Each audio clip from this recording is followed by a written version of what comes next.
Okay. Hi guys, it's Eileen. I am at my computer. I thought, because I was inspired by somebody else's vlog, I'd actually try and report what it is that I'm up to, computer-wise, rather than complain at you why I don't vlog or don't, come out as often. So let me first put the stick in the machine. There you go. So if you hear weird ghostly whispering noises and faint weird noises in the distance, that's my background music. Ambient marshland stuff that I'm playing as I do this. Not all the time, but some of the time. I find that actually these ambient atmospheric type sounds help me focus quite a bit on what it is that I'm doing. And this one has got a really, it's one, I'll stick the link in the description for you to check that out if you like. It's a really cool channel anyway. I'm subscribed to several ambient channels of ambient, soundscapes type stuff. It's really cool. So I have been typing upstairs here in our office, which is basically my husband's office that he uses for admin and sometimes doing work from home as well. Not so much nowadays because he has to go to the office because that's where all the files are, and the colleagues and other, they are doing the stuff over there because that's actually a lot more practical.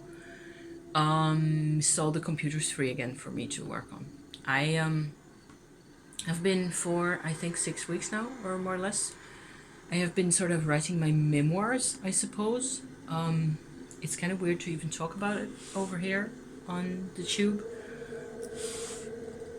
It's very emotional, which is what it's supposed to be. If you want to, tell your whole life story, then it better be, I don't know, you have to go deep, right? I have to go into all these things. Anyway, so I'm going into all sorts of things. I have been really productive over the past, week and a bit, I think, where before that it was like maybe twice a week or so that I did a session, and it was more sort of more condensed. I'm kind of growing into this whole thing. I don't even know what to call it yet, except I am incorporating a lot of stuff from all sorts of sources. So that makes it more complicated to do as well. And yeah, so there's half of it I haven't even reread yet because I get sort of swept along into the next part of the adventure, whatever that is. And I have incorporated photographs, all my own stuff, some of them are quite old, in all sorts of different frames and types of context,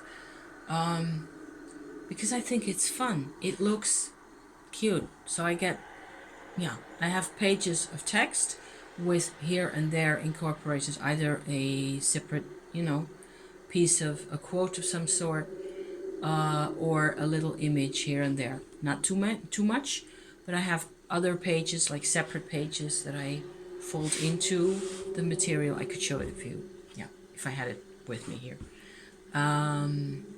Pages that have basically images. So either stuff from painting, or drawings, or stuff that so I had to make photographs and mail them to myself and make sure that they're, properly, sitting there, and so on and so forth.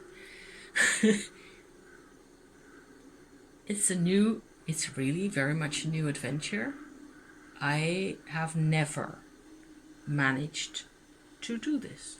So I'm actually rather proud of myself. I am fairly confident, seeing as I have been at this for 6 weeks now, and still keep going back to it and keep finding stuff that I need to apparently talk about, I'm fairly confident that it will be published, or I have no idea. It would be nice to have it in book form, I think, because then you can at least, but I am nowhere near that point yet, nowhere. I just have to introduce things a lot more, and it's about soul retrieval, which is not your everyday type of shop. It's about sovereignty, personal sovereignty, and I guess the term self-worth has a lot to do with that. That I'm discovering a lot of the actual process of writing, which I'm doing in Dutch, by the way, because that's my native language, and it feels the most natural. A lot of the ideas are actually coming as I am writing, so I have no way of being prepared. It only turns out after the fact to be about this, that, or the other subject again. One of a set: nature and witchcraft, sovereignty and personal freedom and things like that, psychological drama and traumas and processes and things like that.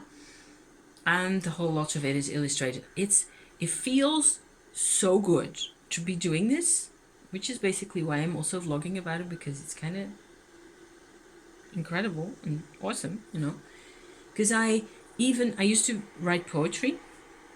I'm saying used to as in a completely past tense, because I don't feel, at the moment, I don't really feel very comfortable with the mode that is what happens to me when for me, poetry is very condensed. I get only so much space. I have like this space from here to say the things. And for me at the moment, it's much more comfortable to just go ahead and prose write, because then I have all the room in the world, right? I can go everywhere as long as the tail, I don't care. I first have to get all this stuff in there, and then at the end we will see what is left over, okay? Whereas I actually did an attempt in Dutch because my husband has been translating his Dutch poetry into English again. And that's really cool because he gets to upload it on a website that's called Cosmo Funnel. It's a poetry, like a Facebook type thing. And he's getting quite popular. He's getting lots of views, and he's over the moon about it. He's so excited. So that's really cool. We talk about this every day. And the other thing is that we're both English literature students from back in the day. And so translating is kind of our game, always has been. Certainly English to Dutch and back and forth. And so I have been inspired by him, so to speak, to have a go at my older poetry, because it's relevant to what I'm doing in here anyway. To translate my older English written poetry into Dutch for my thing, and so on. So it sounds to be like a kind of a big huge marketplace in my brain where everything is just constantly going back and forth. And it's very emotional, because a lot of the stuff that I used to write, if it means anything, which is not necessarily always the case, if it means anything, it's going to be a bit depressed. And I was aware and I'm talking about 20 or more years ago, I was aware that things weren't right in my life, that I wasn't the cheerful person that I was supposed to be, or that I thought myself, that I believed myself to be. So there's a lot of that stuff. I actually found, I sort of reassembled, as you do, right? My files of old poetry and stuff that I still got here and there on my laptop, and or on the old computer that we used to have here, which has been, we have changed to a new one. So the data on either have to still, become available to the system you're actually working on, and that type of stuff. Actually, there's quite a lot of stuff. I think I've got it more or less by now.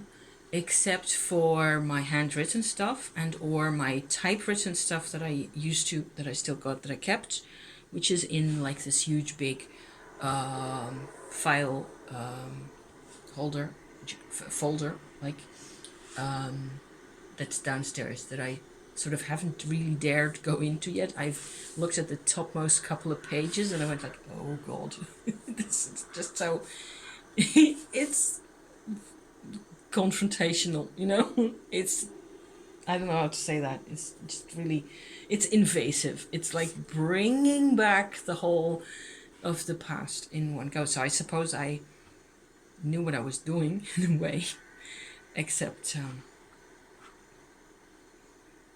some of it still has to be processed. And so I cannot always, if I don't vlog, I feel uncomfortable because it's my most direct link to people out there. It's who I want to be now in 2020. I don't want to be the person who wrote those things, you know, anymore, which is, I suppose, very common if you're guilty of writing poetry at some point or other in the past. It's gonna happen to you. You're gonna look back at things decades later and go like, oh god, yes, oh no, that was how things really were, and whatever. So I'm having lots of fun, I think, not only incorporating my little photographs, and sometimes even I have a couple of files of photographs that I made with an analog type non-digital camera, so a really completely hand worked type camera, I don't know how to say that, from the 60s that I inherited. I made some really cool photographs with that also on holidays and things, and I made photographs of mushrooms really up really close with lenses, like lying face down in the mud to get, you know, really zoomed in and stuff like that. It was really cool to do. I've got quite a number of those photos scanned in, and I can incorporate them just in here, which is absolutely hilarious to be doing. It's like all the work that I put into that stuff. That's also 20 years ago, thereabouts, slightly more, slightly less. I put so much effort into so many things, and if this little vlog here is any good, it will be to bring that to your attention. The work never disappears. The work is worth checking out again decades later. And I swear how much fun I'm having incorporating all sorts of bits and bobs and things from all parts of my life, from all sorts of memories, all sorts of bits and things, in a way that makes sense to me, at least at the moment. My husband has read part of my endeavor here, and he likes it, what I'm doing. So we will see where this goes, right? I'll get back to this now. I hope I didn't scare you with my ghostly noises. It's just what I do to sort of get rid of all the extraneous, you know, everybody else's vibrations and things like that sometimes. So good luck with yours, wherever you are, whatever you're doing, and I'll be back again quite soon. Thank you for watching. See you next time. Bye bye.